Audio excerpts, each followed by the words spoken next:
अनुच्छेद 36। आज हम राज्य के नीति निर्देशक तत्व पढ़ेंगे अनुच्छेद 36 से 51 तक। यह आयरलैंड के संविधान से लिए गए। अनुच्छेद 36 पर इसमें परिभाषा दी हुई, अर्थात भाग 4 में राज्य शब्द का वही अर्थ जो मूल अधिकार के अंतर्गत भाग 3 में है।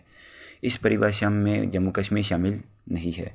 अनुच्छेद 36 नीति निर्देशक सिद्धांत न्यायालय द्वारा परिवर्तनीय नहीं है, अर्थात इन्हें न्यायालय लागू नहीं करवा सकता। राज्य अपनी इच्छा अनुसार इन्हें लागू करवा सकता है।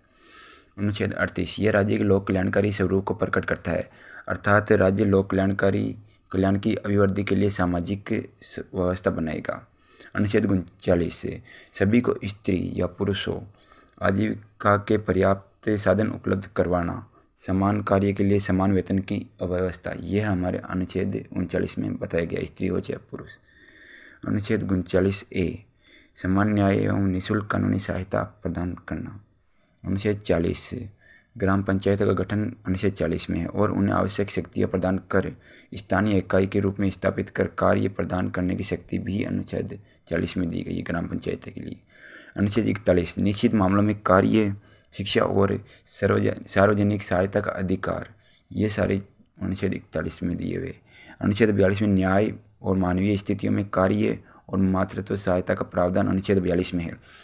अनुच्छेद 43 में मजदूरों की दैनिक मजदूरी इत्यादि अनुच्छेद 43 में है। अनुच्छेद 43A में मजदूरों द्वारा उद्योग के प्रबंध में भाग लेना, यह अनुच्छेद 43A में है।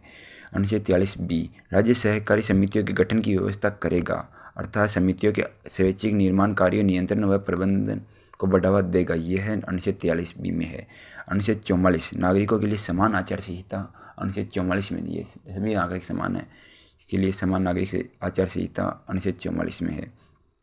अनुच्छेद 45 राज्य 6 से 14 वर्ष आयु के वर्ग के शिक्षा का अधिकार, तो निःशुल्क एवं अनिवार्य शिक्षा का प्रबंध करेगा, निःशुल्क स्कूलों में, कोई स्कूलों में।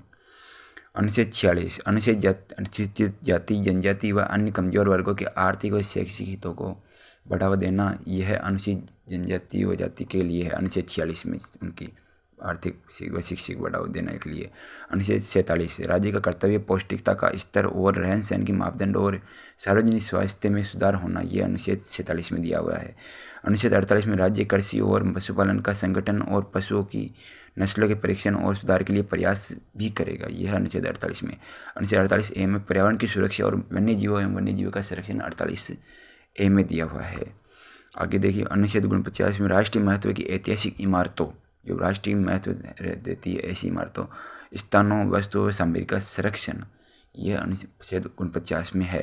अनुच्छेद 50 में न्यायपालिका का कार्यपालिका से पृथक्करण, यह अनुच्छेद 50 में है, महत्वपूर्ण अनुच्छेद। अनुच्छेद 50 न्यायपालिका का कार्यपालिका से पृथक्करण। अनुच्छेद 51 राज्य अंतर्राष्ट्रीय शांति एवं सुरक्षा की अभिवृद्धि का प्रयास करेगा, अर्थात विदेशी नीति से संबंधित प्रावधान, यह है विदेशी नीति से संबंधित प्रावधान, अंतर्राष्ट्रीय शांति का, ये भी इंपॉर्टेंट है, ये भी अनुच्छेद 51 में दिया गया है, लास्ट अनुच्छेद है।